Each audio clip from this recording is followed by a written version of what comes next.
Joining us this morning, I'm Christina. I'm the program representative and advisor in visual arts. I handle the photography courses as well as user experience and studio art. I'm going to do a brief introduction for our speaker today. Dr. Craig Havens is an artist working in the mediums of photography, moving images, sound, sculpture, and site-specific installation. His work has been exhibited internationally in such venues as the Armory Biennial in Los Angeles, I can never pronounce this museum, the Wiesenberg Museum in Germany, the Museum of Contemporary Art in Belgium.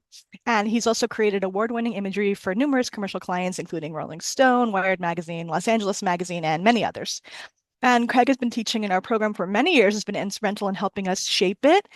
He teaches very successful online courses, and he's extremely knowledgeable. Without further ado, just a few more notes. I'll encourage you to put any questions you have in the chat, and we can have a question and answer period at the end where Craig will address anything that you might be wondering about. So feel free to just do that during the lecture. But otherwise, Craig, take it away. Thank you. Thanks, Christina. Hi, everyone. Thanks for joining and appreciate you being here today to open up a conversation about AI. This is something that's just ongoing in general culture, but we want to specifically focus today on what it means to you as photographers. In all my courses that I teach, I'm always trying to focus on this idea of visual literacy, the idea that we compose things in the same way a musician or a writer would do, but we work with a visual language. So we actually work outside of text, outside of words, but we deal with the same sort of ways of arranging information, phrasing, pace, tempo, rhythm. Your camera is an instrument, and the material you work with has been light. And this is why we teach a whole masterclass on light. And I developed a really wonderfully fun class that's coming up this term just about light. But now we have a whole other material that we deal with, which is fascinating in the sense that it exists within an almost alternate universe, alternate time frame. It's completely new technology, AI. And so I want to contextualize it as a new tool for your toolbox. This doesn't mean you're going to never use the camera again. Some people perhaps, may go in that direction, but for most people, this is going to be a blend of tools. And I'm going to share some images with you, a bit of history. We're going to go back into some really fascinating history to look at how AI is placed on the development of photography and how it fits in, and how some things that seem new are not always exactly so. And then I'm going to get down into the nuts and bolts. I'm going to give you just a taste of what you might move forward with in your own experiments to play with paid and unpaid models that are existing right now, always constantly changing, always developing, and that are readily available for you to just start getting a sense of what this thing is. There's a lot of misconceptions about AI, especially visual generative AI, and I'd like to help you sort of get a bit more clear on that. So I'm going to share my screen because there's lots of really fascinating things I have to share with you, and I want to show them to you. So let me just do that right now. And we're going to look at some slides that will first give us a sense of where we're coming from. This is a quote by Laszlo Moholy-Nagy. If you're familiar with the history of the Bauhaus, which was a highly influential art school out of Germany and the Weimar Republic at the beginning of the 20th century, really formed so many of our senses of aesthetics and concepts around contemporary art making, photography, design. Laszlo Moholy-Nagy was the photography teacher there.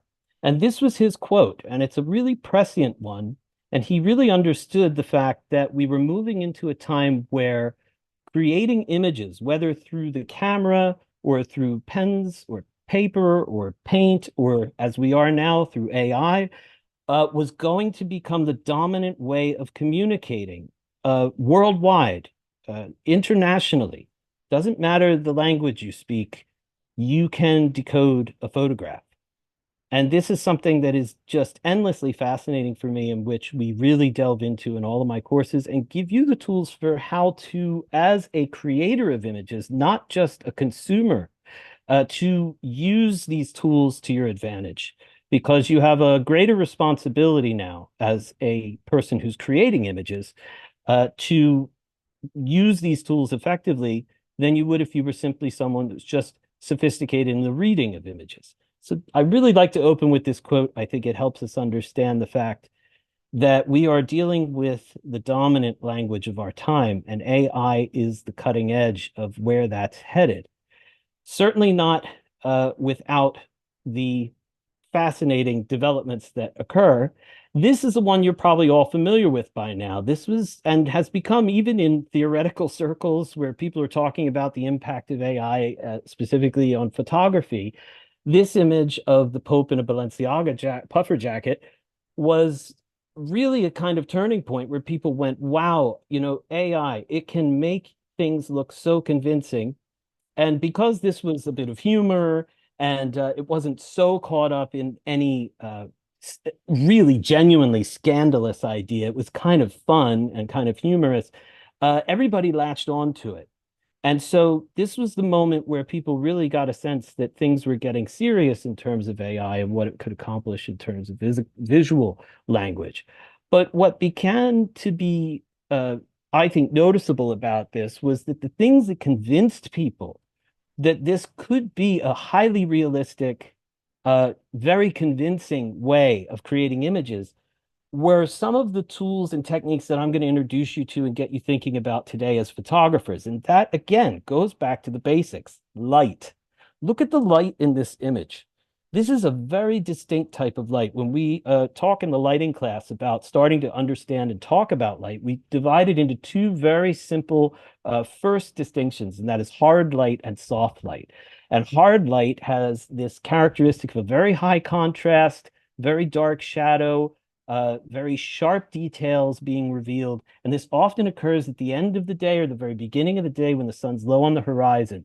And it's warm, and you have this moment of actual emotion occurring when light like this is present. And so that elevates the impact of an image to such an extent, and AI understands lighting cues. You can give it the same sort of lighting cues you might give a photography assistant, and it will absolutely create exactly that type of light for your image. So knowing how to speak to it as a photographer is something we're going to look at today. Hands.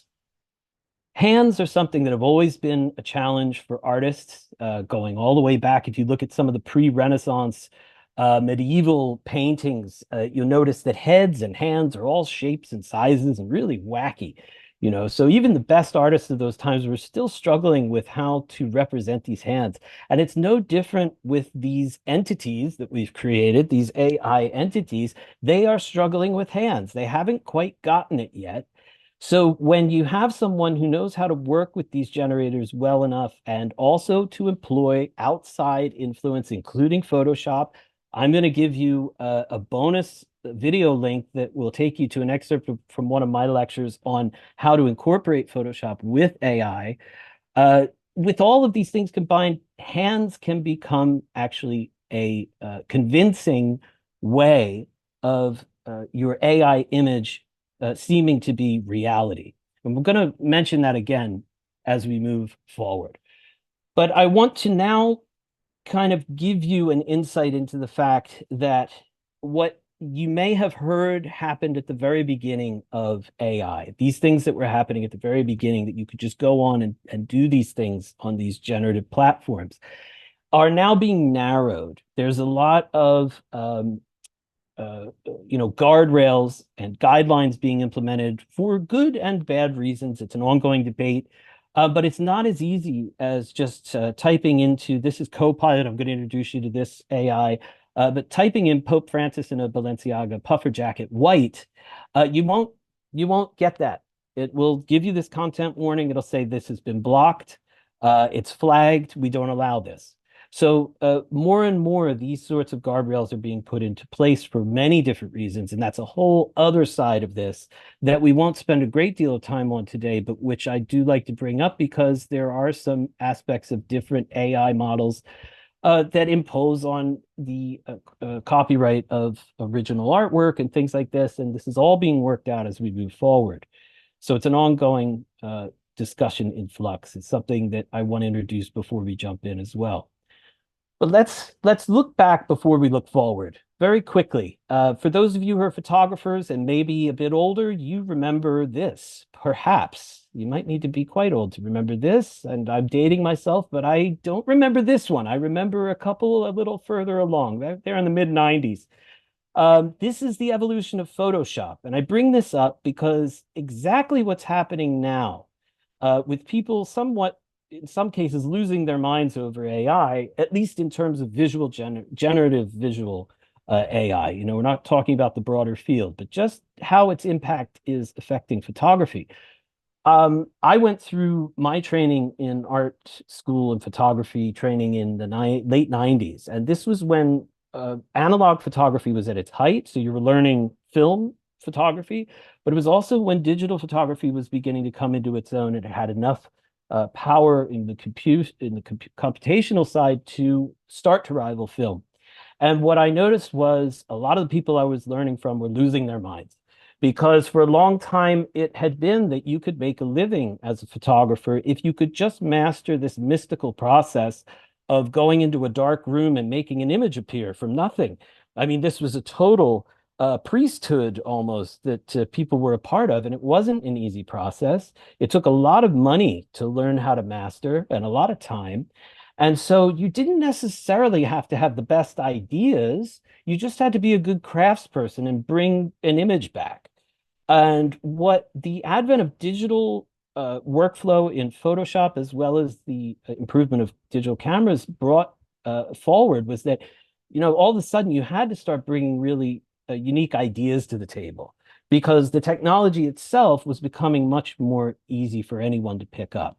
And that's exactly what's happening now with AI to some extent, is that people and many people who are great craftspeople are being threatened in their livelihood by this. And that's always a challenge and always scary.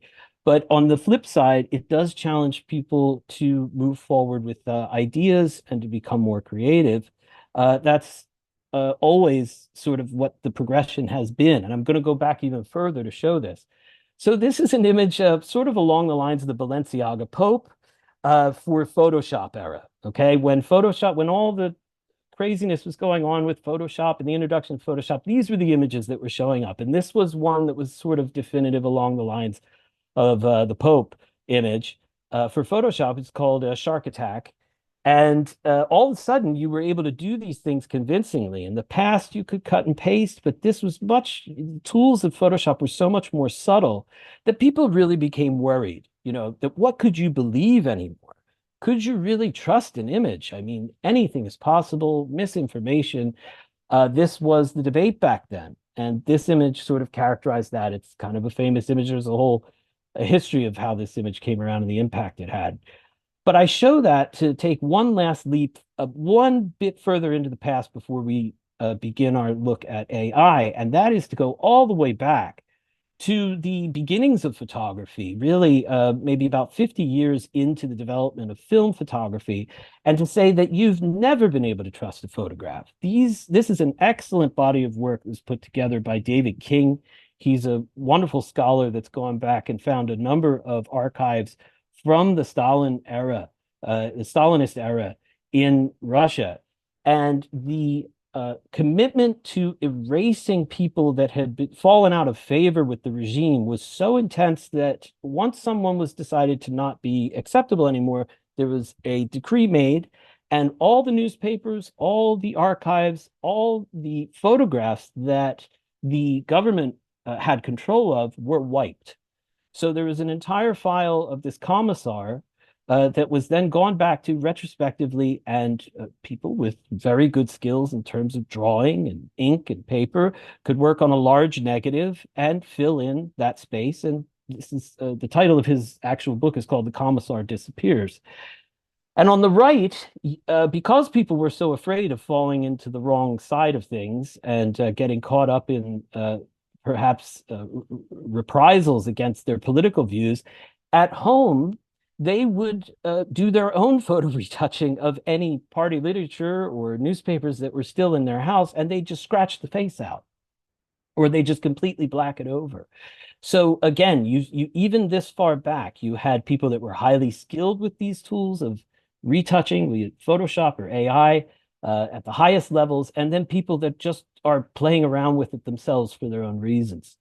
So another thing to consider when we're looking at something that might seem so confusing and so overwhelming, we have been here before, but it's a whole different appearance of this shift. It's a whole different context. And I show you this image to sort of finally overwhelm you to some extent because I personally am overwhelmed by this, but fascinated by it. This is a diagram of how an AI thinks. And don't ask me to explain it because I'm simply kind of standing in all of it. What I can explain is what it generates. But I have a good friend who works in Switzerland for he's actually doing his doctorate in AI, and he's working on a program that's now being purchased by an AI company. And I asked him to explain to me how an AI thinks. And the best he could do is to say, look, we don't even fully understand everything that goes on deep within it. But the best we could say is that you have to realize that these models are dreaming. It's not the same as the sort of consciousness we're used to. It's more similar to our dream space, or a hallucination. This was the word he used. That these are hallucinations. So it's absolutely an incredible time to be thinking about these things and all of the implications of them. But I'll quickly give you a sort of easy way to understand this. Again, going back to a visual representation of things, moving away from words, and coming back to what we know best as photographers, and that's, show it to me. Just show it to me. What does it do? Well, here it is. As best as I'm able to describe it, because I am just beginning to add these tools to my own professional workflow. But as best as I've come to understand it, this is a great example, is that the AI works with pixels in the same way your camera works with pixels as building blocks of an image. But when you type a prompt into a generative visual AI, what it does is it takes just a jump. It's like throwing a puzzle onto a table.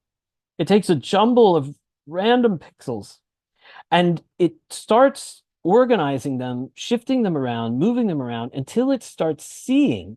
And again, this is why I think a hallucination or a dream is a great way to perhaps talk about these functions. It starts visualizing, it starts arranging these pixels to more closely resemble what you've asked it to show you. So in this case, the prompt was castles on a hill with a forest surrounding it, blue sky, sunny day, right? And eventually, as it moves through these steps, and it does this faster than we can even imagine, it comes to a final resolution. And and I'm going to show this to you as we move through this, what's a further proof of this is that you can type in the same prompt to the same generator right after you've typed it in once, you type it in again, and it will come up with a distinctly different result. We're going to see that. We're going to give you some examples of that. So this is a whole new way of working. It's a whole new world. We know that, and I hope I can bring some clarity to it, at least give you the door. I can open the door for you as photographers, not as programmers. We all have a range of our abilities with the computer, and what I want to present are some options for people that are anywhere on that spectrum. A lot of these generators are currently being used for illustrative purposes, and you're going to find that as you play with them, they're much better at making 70s fantasy novel cover art than they are photographs, unless you know how to talk to them. And this is something that was my sort of shock, and I finally understood as I started working with these. I said, okay, it's much easier for them to do an illustration than it is to do a convincing photograph. And you really have to work hard to get back a photographic result that you're satisfied with. So we're going to see that as we move through these. One example, and let's start looking now. These are the paid options, and all these notes are available and are going to be in your Canvas modules for this course, which I'll review with you at the end of my talk. So you don't need to worry about writing down links. Those will be available for you later, but we're going to begin now to look at the paid solutions that are currently out there. Now, these are the more popular ones. There's all sorts of them flooding the market now, but I'm just focusing on the ones that have a little bit of history. It's funny to say history because it's not much longer than a year or two, but in the AI world, that's an established operation. And one is Midjourney. The thing about Midjourney is that they have a following of people that really are invested in fantasy illustration. This is where a lot of gamers work, where a lot of people who are animators work. They're actually their parent company was formerly and still is the one that they work with is still sort of heavily invested in that world and has established sort of uh, inroads into that sort of a marketplace. So it's something to consider when you're choosing a solution to work with, what it's best at. And Midjourney is very good at these things, but it's also, if you know how to work with it, it's also really good at photo representation. It is the generator which created the Balenciaga Pope. But it takes, if you're going to work with this interface, it takes payment. You do have to pay to join, and I'll show you the structure in a moment. But it also takes a little bit of familiarity with programming languages, understanding how to speak to a computer. It's not always a direct conversational interface that you'll have with this. And it's a much more useful interface for people who are very advanced. In my opinion, for photographers at least, and especially photographers like me who are definitely not programmers, it's a little less user friendly. Um, it's a bit expensive and it takes time to learn how to work with it. But once you do, you've seen the results, the Balenciaga Pope and so on. You have to sign up at midjourney.com and then you have to download and install the desktop app. Um, Here's an example of an image. This was actually a study that someone did to create a children's book, and they just gave the bot because Midjourney divides its interfaces up into different bots. So it gave the bot this job to illustrate a children's book, and it's a bit of a nightmare. Again, these hands. Look at the hand. Uh, it's very hard for these generators. They're getting better at it, but it's very hard to generate hands on the first try. Quite often, things can be really strange, and sometimes it's quite fascinating to see that. But one thing you can do without paying is download this app and just see what people are doing. It's absolutely sometimes frightening to see what people are working on. There's an open channel of just what's going through the generator at any given time. And you do have access to that without even paying. So, you can kind of just see what other people are doing, how they're doing it. Shows you some of what their prompts were as they were working. This is the prompt for this image right here. And that's another way of kind of getting familiar with what's possible and how people are interacting with these uh, different solutions. Here's the pricing. 10 euros a month. And of course, you can pay for the whole year, get 20% off. You get 200 generations a month. General commercial terms means that they are licensing to you fairly openly whatever you generate. That's something you should dig down into a bit further if you're going to be using these images in a photo book that you'll sell, if you're delivering them to clients for something that will generate income as opposed to just workshopping an idea. These are things that you have to go a little deeper into the fine print to understand for your solution. If you don't like being limited, you have to step up to $30 a month and things move a bit faster. This actually accelerates how quickly the generation will come back to you. In some cases, if things are really busy with Midjourney, they'll say, we're overloaded. And since you're on the lower plan, you're going to have to wait till the computers or servers are ready to deal with your request. So you see, this is nothing foreign to us now in the era of monthly billing, you're getting what you paid for, and you have to think about what it is that you really want. Could go all the way up to the $120 a month plan, but I doubt any of you are going to want to get there until you realize that this is really your main tool. What may be a better solution, what I would suggest is if you're not a highly skilled and comfortable with complex interface with computers, is to look at Stability AI. This is the other paid solution, but it's slightly easier to interact with. It also does a great job with photographs. It can generate photography fairly well. And once you install it, which is a little tricky, you've got to go through a few steps to get it installed. But once you get it installed, you can type in direct image prompts, and their interface is a bit more easy to understand. It's a bit cleaner. And you still have the possibility of making this a monthly plan, but the way that they work is you buy credits. And I personally think that all of this is going to sort of narrow down to a single way of paying for these things. Everybody's trying their own sort of payment structure right now. I'm not a big fan of credits. It's not easy to understand right away. But currently that's how Stability AI is structured. You pay $10 and you get 1,000 credits, which is enough credits for about 5,000 images. So it's affordable on that level, but it's not a completely a transparent pricing structure to me. I'm coming to the third, and I leave it for last because it is my favorite. It's the one that I work with, and that's DALL-E. And this is the third generation.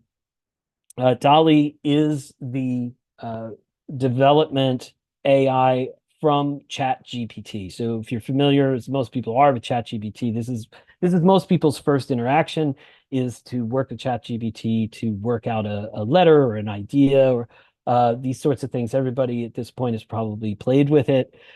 And it's very conversational, and it's very easy to jump right in and get to work. DALL-E is ChatGPT for generative visual AI. They are not connected per se, but they're under the same umbrella. So if you sign up for a full plan with ChatGPT, DALL-E is included. And when you log in to DALL-E, you can speak to it in the same way you're used to speaking to ChatGPT and just ask for things. What's cool about DALL-E and what I enjoy is they have taken on fairly aggressively this responsibility now. At least they know they have to appear to look responsible about harmful generations, doing internal testing, trying to understand what their models are trained on, so it's not just a full-on theft of whatever's out on the internet. All of these things, they're starting to realize that they have to upfront show that they're trying to deal with. And so I'm very happy that they're moving in that direction, taking that seriously. There's a lot of work left to do, but it shows that they want to move in that direction. So that's helpful.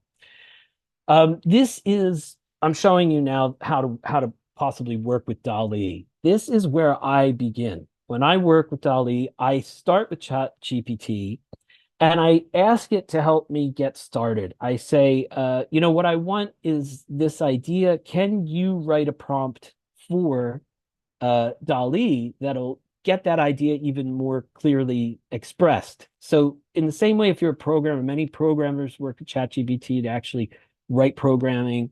You could do the same to write prompts. And if you enter the prompt into ChatGPT, you're going to get something very different from if you enter it into DALL-E. So I just show you this example. So my prompt here is a view of a street scene from the early 20th century of a crowd of people and revelers entering Brussels. So this is actually a painting that I was thinking of, and I was wondering if it was going to just generate that painting. But this is what it generated. So you can't get away with just paying nothing for ChatGPT and expecting it to generate images. It's just going to generate Nothing beyond a basic graphic for your business meeting. So yeah, I thought that was funny. But then if I move over and I upgrade my plan to just the middle option, the plus, which is $20 a month, and really it's absolutely worth it. All the functionalities you get plus full functionality with ChatGPT is absolutely worth it. I use it all the time. So you get DALL-E image generation with this plan, and it's a great place to begin just to start. And you can play around as you feel comfortable to do so. I'm going to come back to actually showing you what DALL-E can do if you sign up for that plan. But before I do, I have a little tip for you. If you are someone who really doesn't want to join up yet, you just want to play around with the generation. Not everyone knows this, but Bing.com or Microsoft has their generative AI interface. And this is powered by DALL-E. Not everyone realizes it, but if you have a Microsoft account, which you shouldn't have to pay for, you can sign into Microsoft and you can use it's housed at Bing.com. I give you the link to this in the Canvas discussion forum. It's at Bing.com, and the AI is there. It's called Image Creator. And Image Creator is the engine that drives it is DALL-E. So this is a free way to work with DALL-E if you've got a Microsoft account. So you sign into your Microsoft account and you're given this ultra simple interface. You can even use it on your mobile phone and you can just play. And, if you haven't already begun to work with these models, I'd say this is a great place to start, you know, and just get the hang of this. It's a whole new way of creating images and just play around. Type in prompts. After you finish listening to this lecture, you're going to have some ideas about how to type in prompts and how to speak to the generator in a way that it can understand. But for instance, this prompt was a photorealistic. That's important. You want to say, I want this to be photorealistic because often it'll generate images that just look like, yeah, fantasy novels. So you say photorealistic image of a skydiver jumping out of a plane. And so the first thing we see is this skydiver, a nice sunset. These are pretty good images. They're impressive. They're dramatic. It's all looking good. But where's the plane, right? So, okay, we got to go back again and we got to rework this. And in parentheses, include the plane in the photo. So you could talk to it just like you would a personal assistant, you know? Now you'll find that there's ways to refine this even further. You can get very sophisticated with prompts, but I'm just showing you how to begin. Now we have another problem. I wanted the skydiver jumping out of a plane, but it looks like he's above the plane. I don't know how that happened. The plane dove right after he jumped out, or he's jumping out of another plane into the propellers, and this guy's about to have a problem. So all sorts of incredible things are going to happen if you don't get specific about it. And you can just keep going and honing things down, and getting them more and more specific as you go. One thing you'll notice, though, nothing is totally free, no free lunches. If you run out of boosts are basically the amount of times that you're creating image generations, then you have to wait another day, or they might take longer.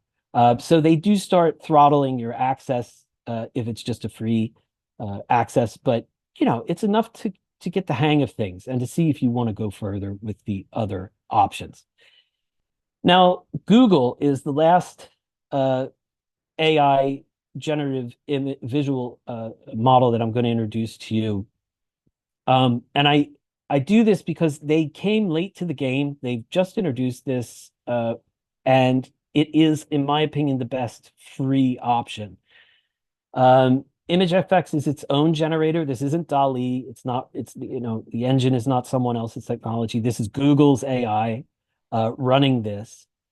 And it's a really nice interface. It's very good at understanding your intent.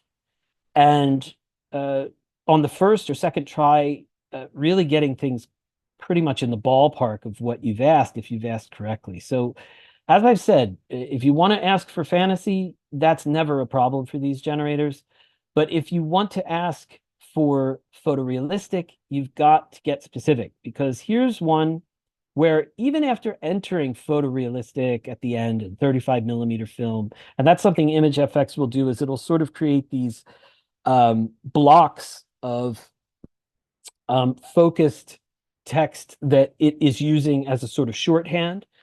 And so photorealistic is getting, a heavy attention here in dark blue. So is 35 millimeter film.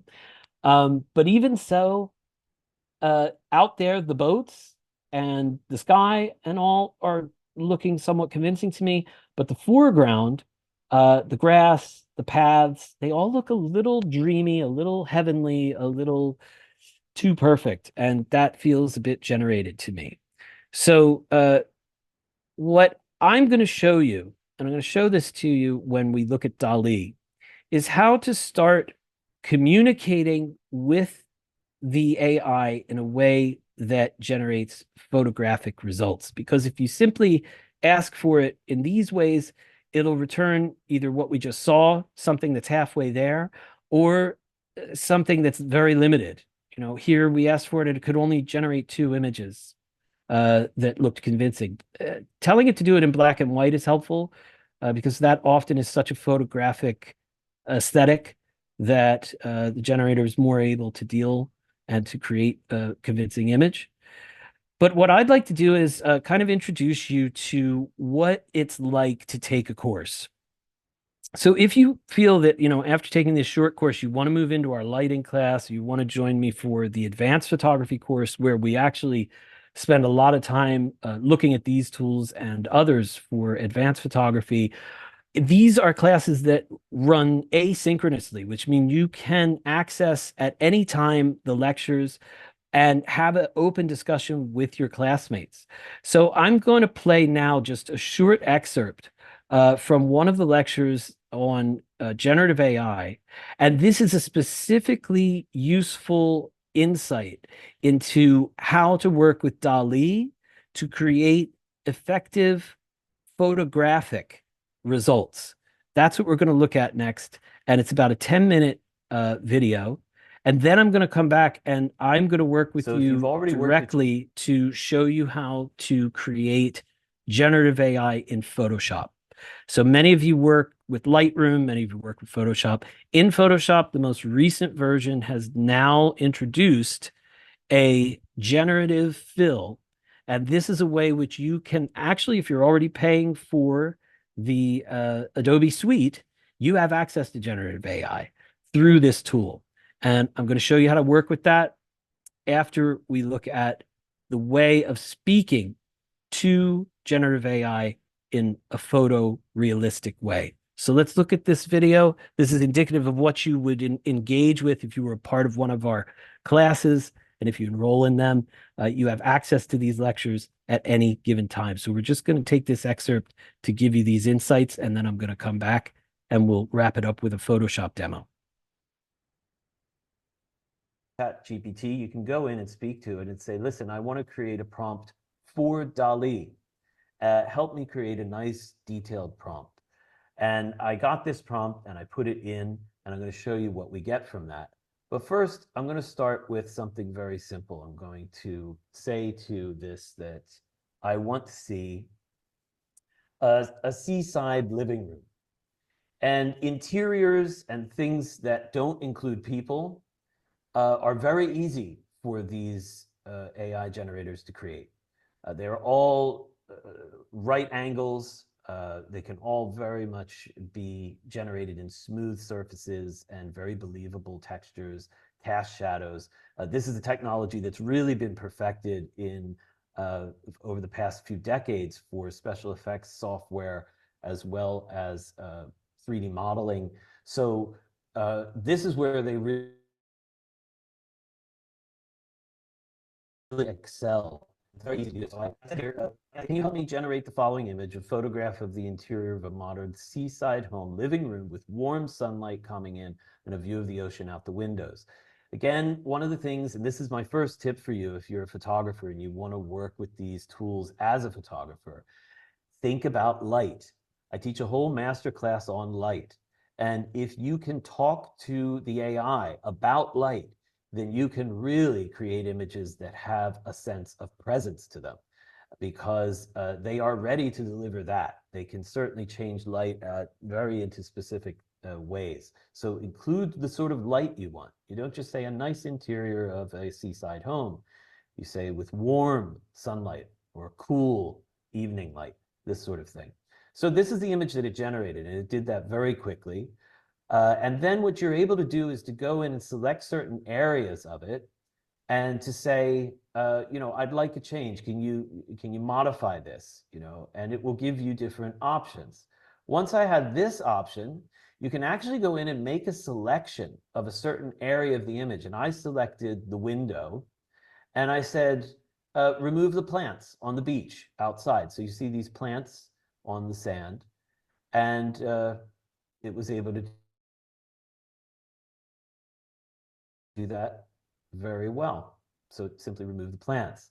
So this is DALL-E. I would say if you've had no experience with these, but you really want to get into playing with AI generation, generative visual generation, that probably the easiest thing for you to do would be to sign up for DALL-E $20 a month plan. Now, you'll continue to go down through this, and you'll see that you start to talk to the AI much like you would a photo assistant. And I find, it's just my feeling, but I find that it's helpful to be polite. Like really, the AIs are very happy when you tell them they've done a good job. Their whole programming is for them to serve and to be helpful and to work with you. And so it really helps, I think, to treat them nicely. At least I found that to be helpful if maybe I'm imagining it on the part of the AI, but it helps me because I feel like I'm really working and collaborating with somebody. We are social beings, and so it does help to keep that in mind. So I said, listen, can I upload 2 images for you to combine? Because this is something that you can do with DALL-E and more some of the advanced generators. You can give them images to work from. So it said, sure, please go ahead, upload 2 images. So I got a couple images of my little kitty.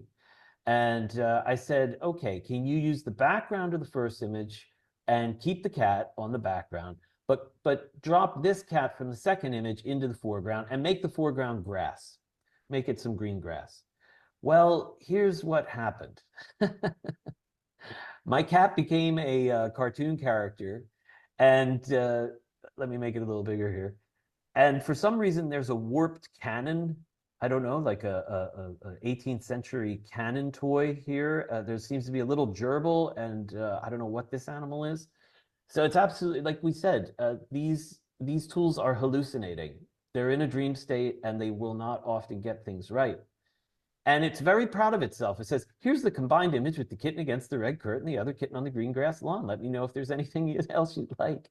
So then you say, no, listen, I'd like to use the original images from the original photographs. I don't want to convert them into an illustrative image. I simply want to combine them, like cutting and pasting in Photoshop. Does this make sense, or do you need more clarification? That's also really good to do, is to ask the AI if it understands you. Say, do you understand what I mean? Do you need more clarification? Because the clearer you can get, the better to try to get to your desired effect sooner.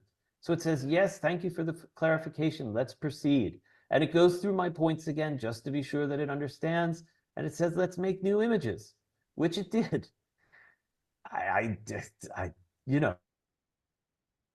It's incredible what you get back. It says, I understand your request better now, but I know these look illustrative. I'll refine them again. And it did this without me prompting it. It actually realized that it had made a mistake, and it did it again. But in the end, it found that it couldn't do what I was asking it to do. And it apologizes. I feel so bad. It says, I apologize for the misunderstanding earlier. The current images still have an illustrative feel. Unfortunately, it seems this tool used is better suited for generating new images rather than perfectly combining existing photographs while maintaining original realism. For photo manipulation that feels seamless, use dedicated photo editing software like Photoshop. So you see here, it's even admitting what sort of limitations you might run up against if you're working with text-to-image prompts. This is text-to-image prompts, which are often going to result in illustrative results, even if you give it real images to work with. Now, again, if you're a programming type person and you want to work with Midjourney or Stable Diffusion, you can get a bit further with those tools, from what I understand, doing photorealistic manipulation. But one thing that I want all of you to understand before you exit this little talk I'm giving is that you're not limited to strictly illustrative results. And this image is starting to be an example of that. If you look on the left-hand side, you'll see things are a bit soft. They don't have a lot of detail. They're sort of boiled down in the way that an illustration might be. However, this image on the right starts getting a little closer. We see every blade of grass. We see the catchlight in the eyes being sharper, the whiskers being sharper, and so on. And so how do you talk to an AI to get it to go more in this direction? That's what this little talk is about. Because this is AI for photographers. So what I did was I took this prompt, which I created with ChatGPT. I showed you that before. And ChatGPT expanded the prompt. I told it I was going to give it to DALL-E 3, and it expanded the prompt to be very detailed. And basically what I thought I would do is just create an image of a programmer sitting at their workstation. But it went into explicit detail. It said a button-down shirt and jeans. Their hands are resting on the keyboard. The desk is cluttered. And if I wanted to take more time to really create an image that I wanted, I would have to go into this level of detail in the same way that you would have to if you were setting up a photo shoot. If you're a professional photographer and you're setting up a photo shoot, you've got to think about every single thing that's going to be on the set, the type of people you're going to do casting, you're going to do set design, all of that. And you have to do the same in your prompts if you want your work to be exactly what you're looking for. So I gave it that prompt, and here's what it came up with.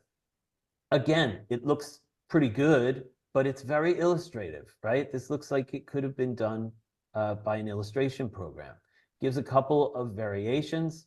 This one's slightly better, but that's because of the light.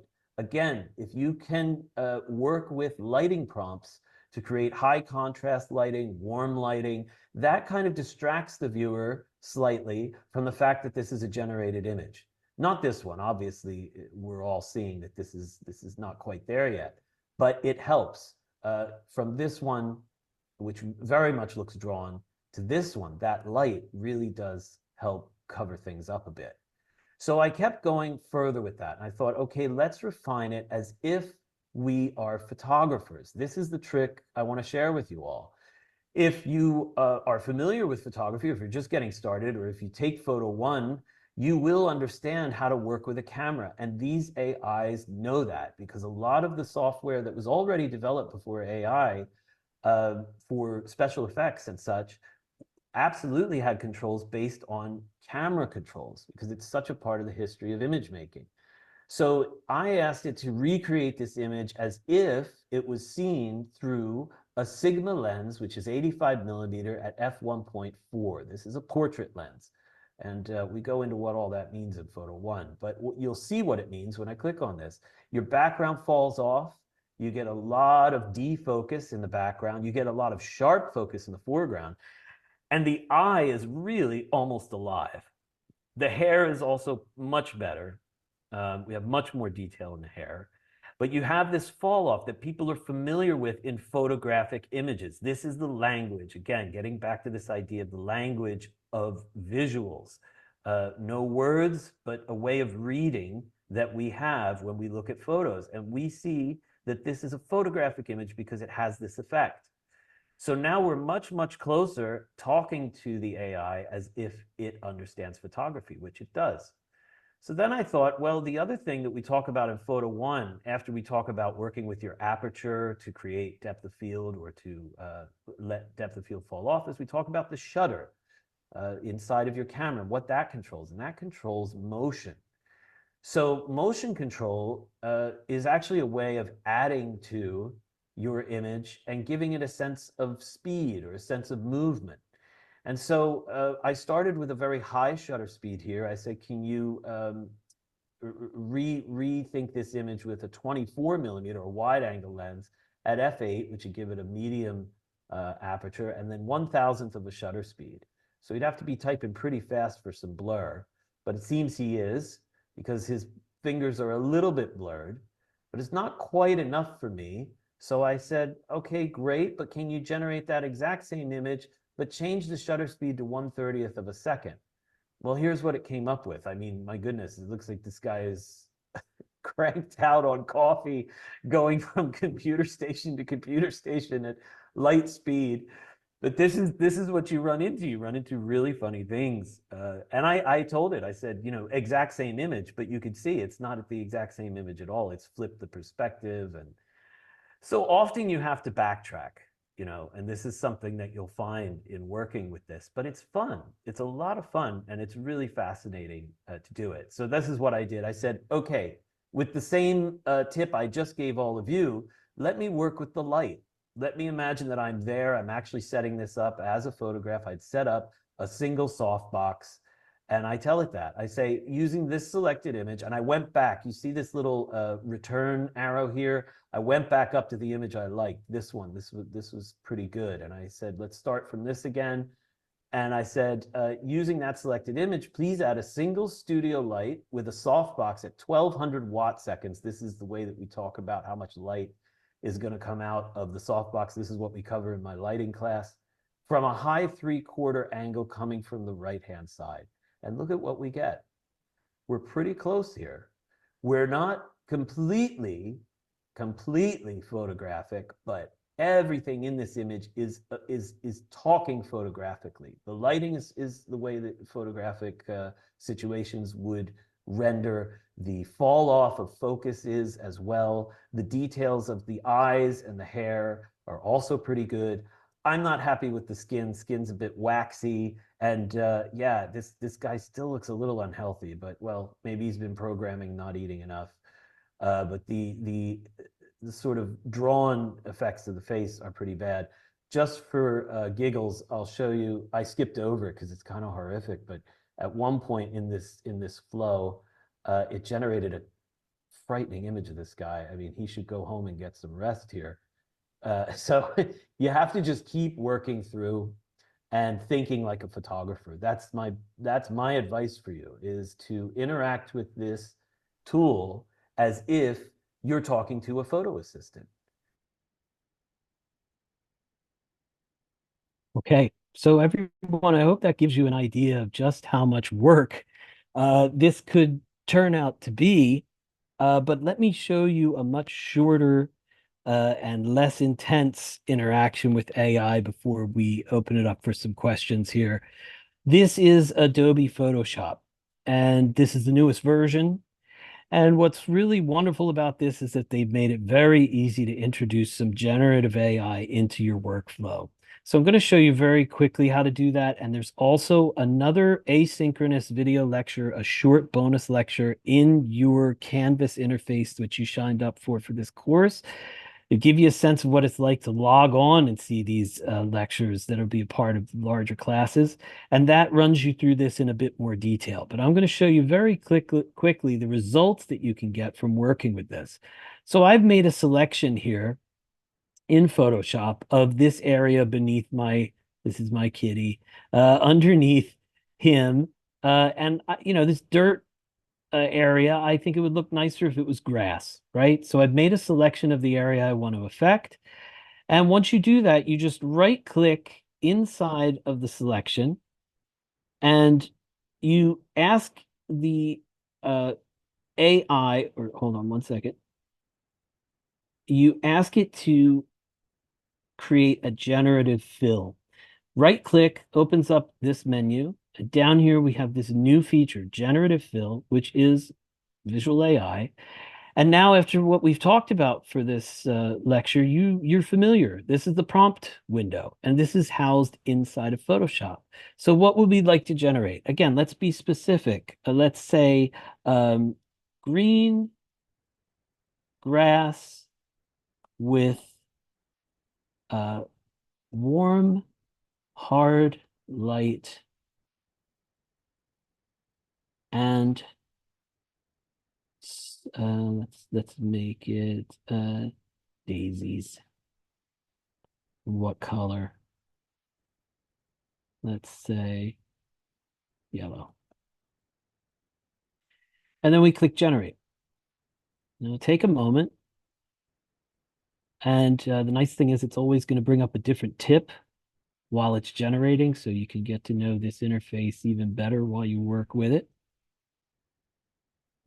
And let's see what it gives us, because every time is a little different. Yeah, there we go. Now what it's done, this is interesting. I wasn't specific enough because it's given me artificial grass. It's given me like AstroTurf, right? So let's undo this, go back to that, and let's try again. Maybe I'll be a little more simple. Let me say green grass. Let's just start simply.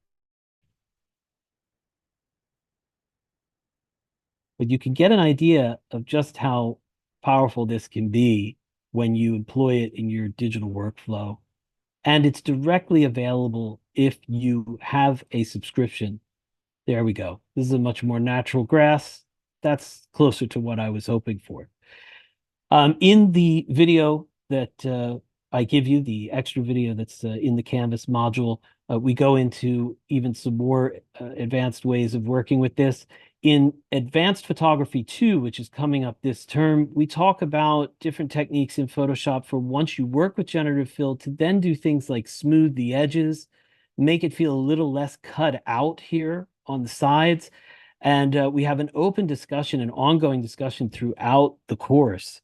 That's Advanced Photography 2 for how to work with digital workflows. And AI is a key part of that. So is Photoshop.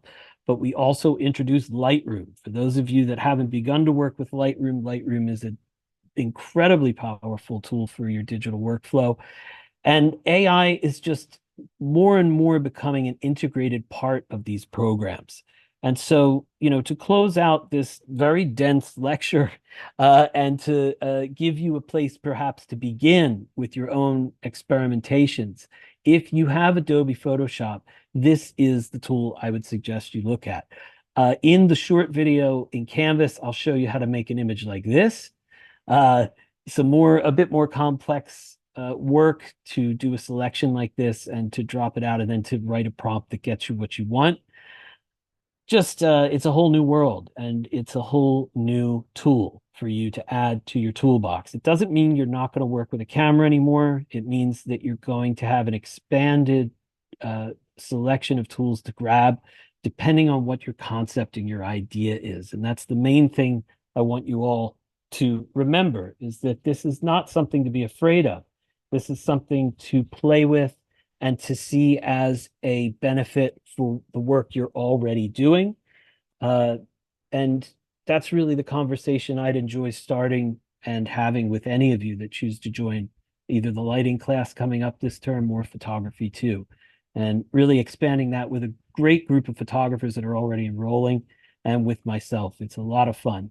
So I'm going to ask now Christina to come back and hand it off, and maybe we can do some question and answer. Yes, hello. Thank you so much. Okay, great. Yeah, as I mentioned, if you could just put any questions in the chat, I'll ask them. And the first question is, this person says, I'm a total beginner. What steps, classes, and AI generators would you use? And I guess they're asking if you have any notes that will be available or anything on Canvas after this. Yes. Yeah, all the notes are on Canvas. I'm going to share my screen again. I'll show you Canvas just for people that are new to that interface. It's a really powerful tool, and all of our courses use it, but it does take a little bit of getting to know it. So here is your interface. When you log in again to Canvas, if you're not already logged in, Christina sent you a link. This is a mini version of a course, right? Because we're just meeting today. But in most courses, standard courses like Photo 2 or Lighting, there'll be 11 to 12 modules. Each one gets released every week. Every 2 weeks, we have a class critique where I give direct feedback on your work for the assignments you've done. And we have a group discussion ongoing. And so it's a really dynamic way to form a class. And even though it's online, there is a personal connection, there's personal feedback, and we make sure that it's a dynamic space for photographers to exchange, not just with me, but with one another. So your learning is compounded. So this is just a sample of that. This is module 1 in Canvas. Here, if you click on the first link, you're going to see this video I've been talking about, where I take you step by step through making that image what you just saw with generative AI. And you click on that and just get a sense of what it's like to get a lecture each week. Most lectures are anywhere between 30 to 60 minutes, exploring and building on the last lecture, ideas that build towards our final project. So this is just a sample for you and a little bit of an extra guideline on how to work with generative AI fill in Adobe Photoshop. If you then go back to your modules, and in module 1, we have our class discussion. These are also really key components of how we interact in my courses. We set up class discussions and they're ongoing about certain topics. This one is everything I've shared with you in this talk. It's paid AI links here, all the links to paid AI, the ones that I would recommend you explore. And to answer this person's question, I don't know. I think it's probably obvious by now. I'm a DALL-E guy, and that is because I'm not a programmer. I'm a photographer, and while I'm a bit of a nerd, and I can work with computers and get by with them, there are people far, far better at this than me. I'm really just dipping my feet in, and hopefully giving everyone the courage to do the same.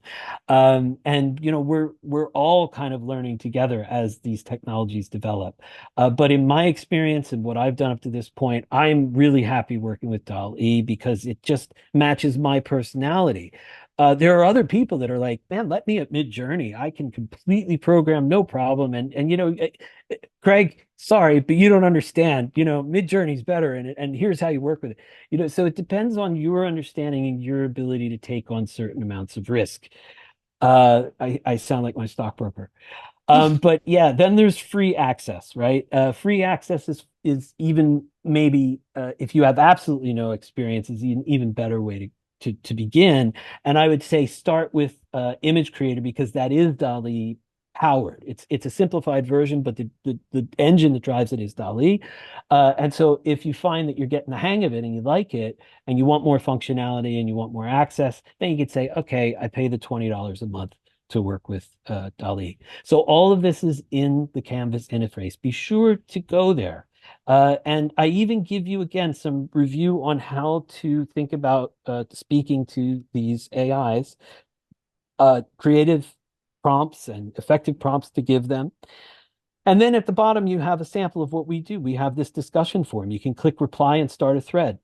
And in our full courses, I monitor these discussion forums. I am involved in these discussion forums. So that's how you access me outside of the regular class critiques that we do every 2 weeks.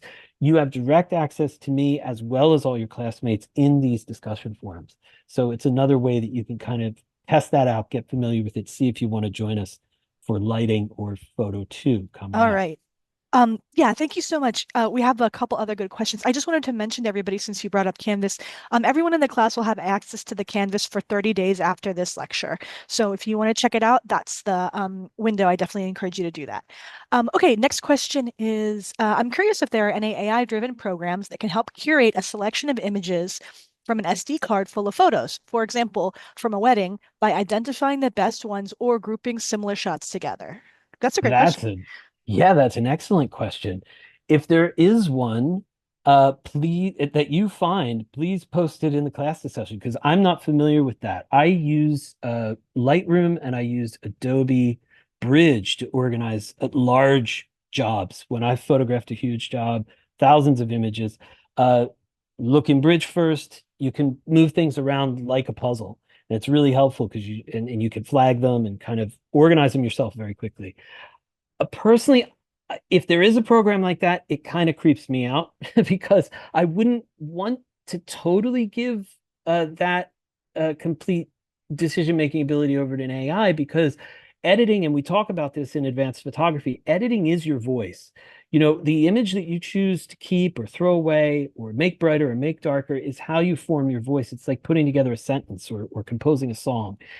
And an AI can be perhaps helpful if there is one out there that's doing that now. It can be helpful perhaps if you say, please throw out all the images that are blurry, right? Because maybe that's not what you're doing. You're not maybe making a fine art series where you want it to be very blurry and impressionistic. Say, please just, get rid of any images that have this quality to them. I know I don't want them. Those are tasks I would feel comfortable assigning an AI. But simply saying, please make a nice edit, and then it presents it to you, you lose the opportunity to speak with your own voice in that sense to some extent. And you have to be careful, I think, about how much creative control you give. It would be as if you were the director of a film, and you said to your director of photography, you said, "Hey, can you direct the actors?" Right? Why don't you do that? So there still needs to be some sort of way of identifying the creative process and how it breaks down and how much you want to give to AI and how much you don't. That's an ongoing question. But yes, I'm sorry I can't answer your question specifically, but I have not yet come across that functionality. If you do, or if other people that have joined us do, please put that into the discussion forum. Get involved there. Yeah. Yeah, it's interesting. This person has a follow-up, which I feel like you kind of just answered, but it says, is it possible for AI to learn a photographer's specific editing style and be able to edit images in that style automatically? But it sounds like you're kind of saying that that would rob the artist of, their real vision. If it were the opposite, actually, I'd say that if you told the AI, "Hey, make it beautiful," there's again, this is something I really enjoy getting into in the courses is how you talk about an image. So if you say to someone, "I love your image, it's beautiful," we talk about this in the critiques. That's great, makes people feel good, but it doesn't give them any specific information. Beautiful is a very a hard to define word. It means one thing to one person, one to another. So if you say to an AI, "Make it beautiful," an AI has seen images that generically are beautiful, sunsets, beautiful babies, puppies, kittens, and it's going to be pretty much operating from the standard baseline. And as photographers, and I mentioned this at the beginning of the talk, faced with all of these advanced tools, we have to even be more committed to being unique and creative in our own expression of our internal dialogue, our internal emotions and feelings about things. And the AI may not be able to understand that. Most likely won't. It can start noticing, and this is an answer directly to this question. It may start noticing that you're asking for something and it's trying to hone in on that and give it to you. When I went through in the sample of the asynchronous lecture where I was working with DALL-E, you saw it saying, "I'm sorry, I think I know what you're saying now. I realize this doesn't live up to what you want." So in an extended conversation, which you can save and return to in DALL-E, it will get to know you. It will get to know what you're asking for, and it will improve itself. That's something that's absolutely fascinating about the interfaces, is that they are constantly trying to help you more effectively. So yes, this is a mixed answer to you. It's kind of a yine, but yes, they will sense what you've been asking them and try to live up to that. Yeah. Great. Okay, this next question asks, how does this, I guess the techniques that you've talked about, relate to short 5-second clips, or does it not apply to clips?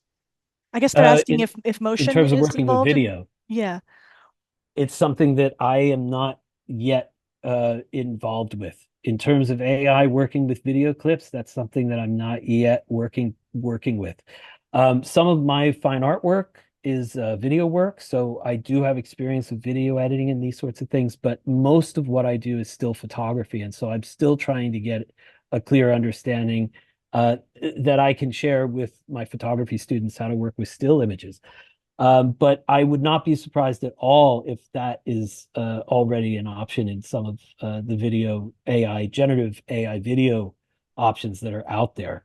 So it would just involve a little bit more of research on the part of people that are heavily involved in video. But that's not something that we work with in the photography courses. You'd need to check out some of the video editing courses that are also beginning to incorporate AI as we build out all of our curriculum to address the new technology. Cool. Okay. And then someone asks, what do you think about Adobe Firefly? Have you used that? I haven't. No, I haven't yet used it.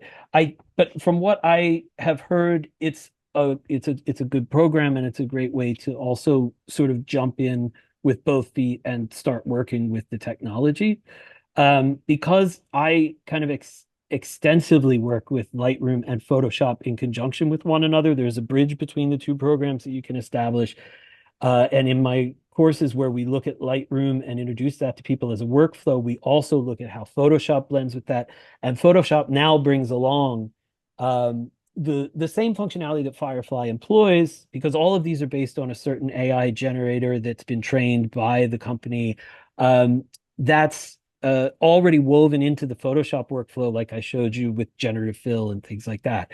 So I don't go outside of Photoshop or Lightroom very often to get these things, unless I work with DALL-E, where I'm starting from complete scratch. I'm actually generating a picture from nothing. Mhm. Yeah, and that's quite interesting because the image we're looking at right now, this won a major award, uh, which was then retracted because they found out that it was actually generated with AI. So this image was formed basically from nothing, even though it looks very photographic. It was quite well done. Um, these sorts of things are possible in conjunction with other tools. And each person is going to build their own workflow. You may work with Firefly, you may work with ImageFX, and then output that and bring it into Photoshop and, sand the edges, so to speak. So everybody's going to develop their own workflow based on their own needs. But hopefully some of these guidelines can get you started and see what works best for you. Ever since you mentioned looking at the fingers, now I'm looking at the fingers of this image, and you can definitely see what's happening Yeah, there. right. And what's fast, yeah, thanks for bringing it up, because what's fascinating is there's ways to cover it up. He dropped out the focus on that lower Mm, left-hand side, right? Because you see, this is an index finger here. These are two hands kind of that were intertwined with one another. This is not the end of the finger here. That's the end of the finger. mm. It doesn't make sense, but because it's out of focus, our way of reading images is absolutely incredible. This is what we get into when we really start talking in advanced photography about how we form meaning from photographs. You'll overlook that if the photographer knows how to de-emphasize it. And in this case, he blurred it and made it a little darker. Mm, And the good hand is brighter. Yeah. So mm, your eye mm. is drawn to that side more. And then your mind just makes the assumption that this one's the hand. Yeah. Yeah. Okay. Fascinating. Someone else asks, I'm studying interior design. Will these tools be able to understand specific room measurements, for example, to design for architectural space? Absolutely. Yeah, that's so great that you asked this, because I feel like there's just not enough time in the short talk to get into it, but I mentioned it briefly in the excerpt from the asynchronous lecture, where I said something I found was that these tools, especially DALL-E, are incredibly intelligent when it comes to architecture. When it comes to laying out a space and being as ultra specific about it as you wanted to be, I have no doubt you could give it measurements, because that's something that it's very comfortable working with. These are clear mathematical formulas that it can apply, and it is a computer and it loves these things. So yes, jump in and start talking with it and just see what it can do. I would recommend, if you want to go there and you are, really committed to that direction, pay the $20 a month to sign up for the full plan, and start playing with it. Because even myself, not being an architect, giving it instructions, you saw that in the first part of that video, giving the instructions about an interior, it was incredibly accurate, and worked really fast. And I can imagine that would be such an advantage to someone who's designing an interior, to be able to just immediately change it. Say make it 5 inches shorter, 5 inches longer, so on. I mean, that's exciting. Yeah. Yeah. If you do that, this discussion forum is open. Please post some results. That's what these discussion forums are about, is exchange between everyone, and you can get a taste of that here. Yeah. If you use Firefly, you can put your experience on there. Yeah, please, Um, please, yes, share okay. And everything. next question is, do you have any advice for copyright? After generating an image, can it be used commercially? Great idea. Yeah, I have a great question. So I briefly touched on this when we were looking at the pricing structure for Midjourney. Um, The same goes for any of the reputable generators out there now. They know that this is an issue, and they will have a policy that you can read before you either commit to going with them or using the work that you generate from them commercially. They will make it very clear in the agreement. I would steer away. This is for everything that one person says, someone else might contradict it, but I'm just giving you my understanding and my position so far. I don't have a good feeling. I don't know that Midjourney is the one at the very forefront of this, just because there are ongoing cases where people, a whole group, a few hundred artists have challenged Midjourney to say, look, your model obviously was trained on our artwork, and we're getting no compensation, and you're selling people a right to use generated images that were dependent on our work. And now all of that's being litigated and hashed out. Like, if something is generated, does it still remain a directly affected, copyrighted work, and so on? This is an ongoing discussion that didn't begin with AI. This began with a lot of artists worked with this who were, the fancy word for it is appropriating. So, artists would take an image, do a little something to it. Is it enough? What does the law say? Fascinating thing to look at. Actually, conceptual artwork in itself is all of the legal history you have of going through these discussions, and AI is just contributing to it. So, long answer. Short answer, read the fine print.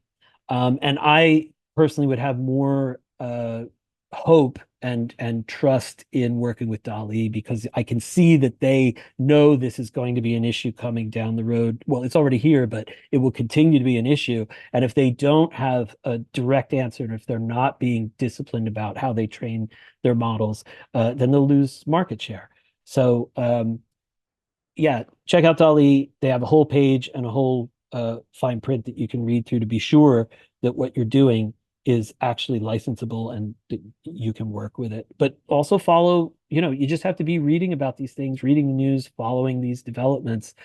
I didn't include them in the notes, but I have them in my notes here. I have a number of cases that have been brought against, yeah, that's why I'm speaking about it, against Midjourney and so on. And it's everything's changing one day to the next. So you just have to stay on top of it. But for now, I would say you're probably safe to work with DALL-E and rely on what it is that they're doing with their legal precedent. Yeah, okay. Yeah, that's a good question. Okay, next question is, this person says, I've worked with Midjourney and ChatGPT, and I have found that sometimes the AI gets stuck in a style, especially if the request is to keep a certain section of the image the same as the one previously generated. Do you have any advice on how to fix that? Is it a language thing? And they say their solution has been to ask the prompt to just start over and forget the previous request. Have you experienced that? Okay. Yeah, I'm glad you said that. It's this old rule, right? Even as technically minded or as advanced as you get, at some point they say unplug it and just restart. I think you saw that in my workflow example of doing the image of the programmer. At some point, you do get lost in the woods with these things. And again, I bring up this. I just love this example of hallucinations. You just get lost in this dream world, and it gets in a loop, and it just can't get out of it.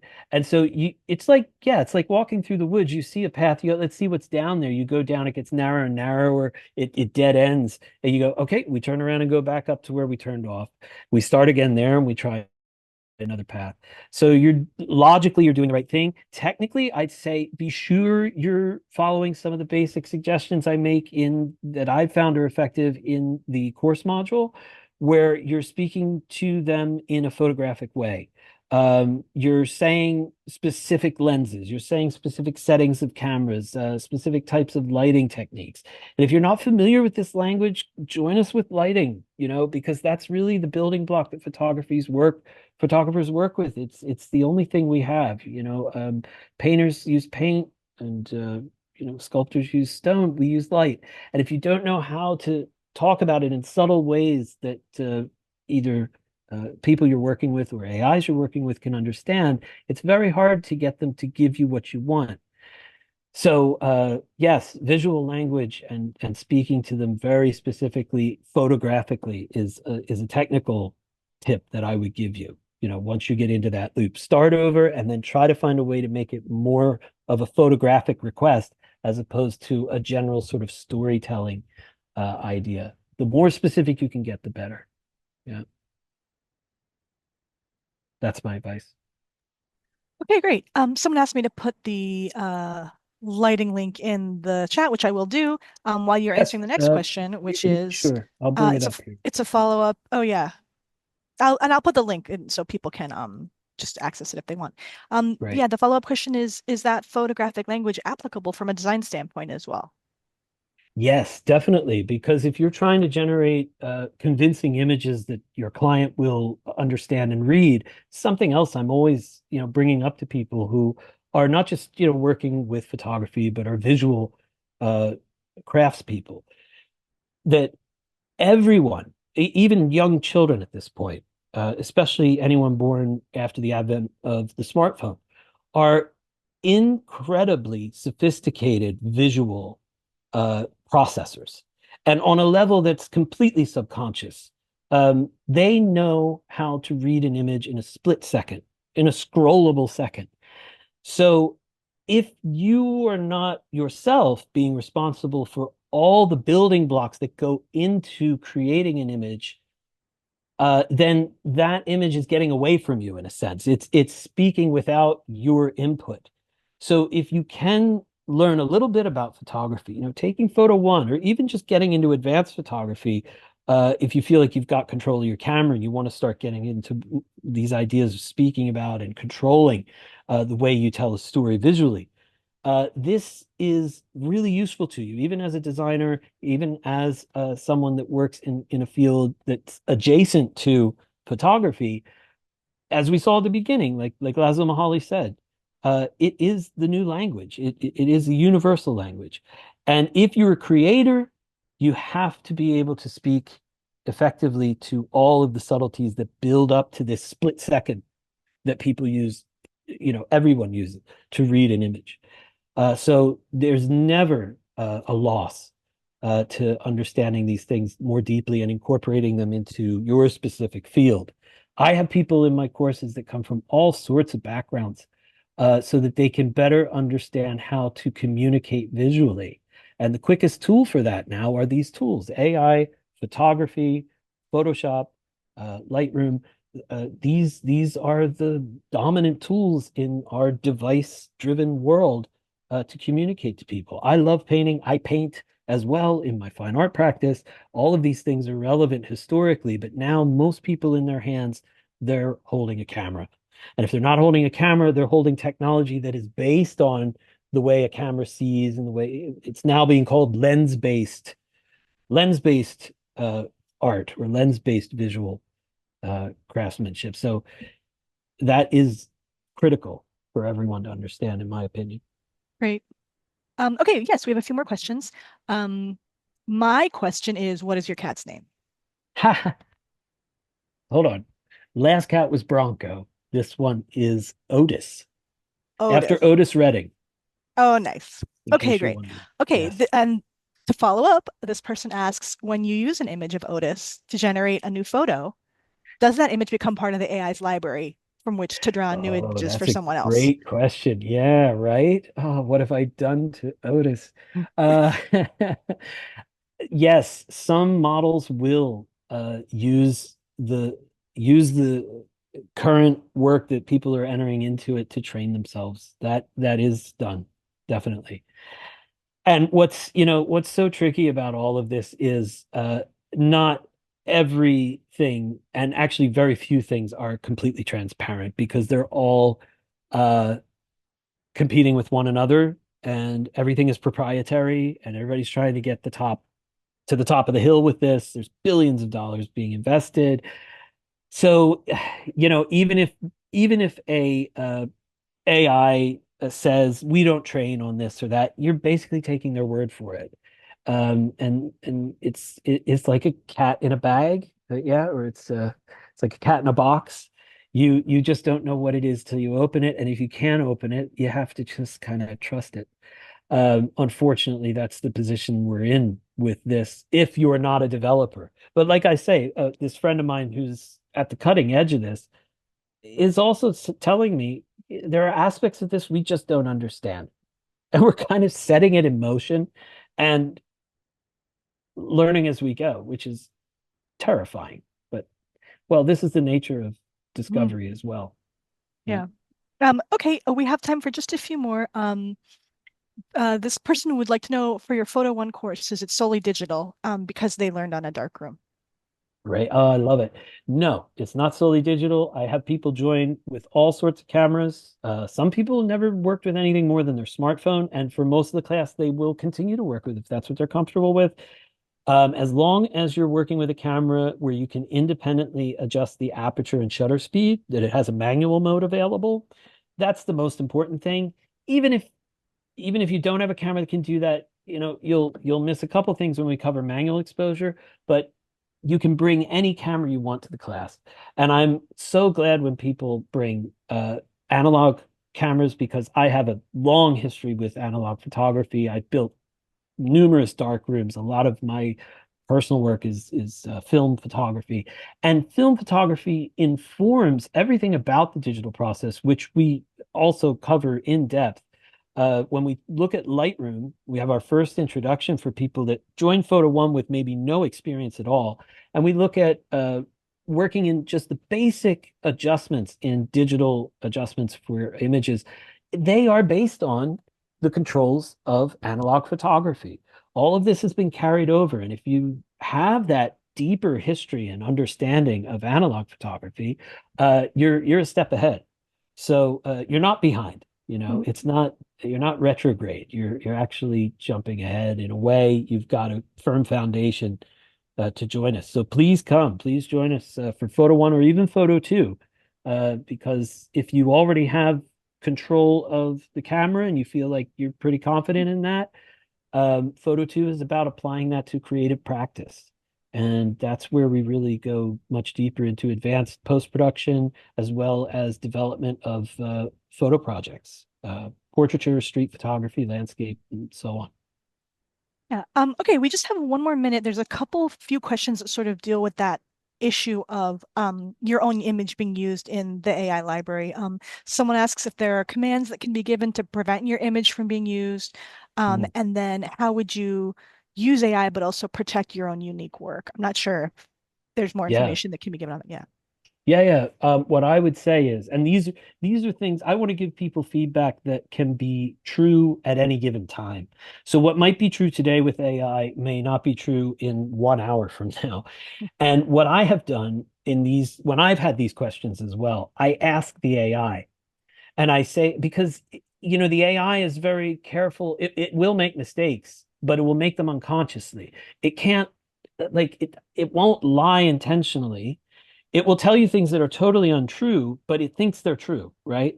And so if you say to it very specifically, what is ChatGPT's policy or DALL-E's policy specifically regarding use of images that I upload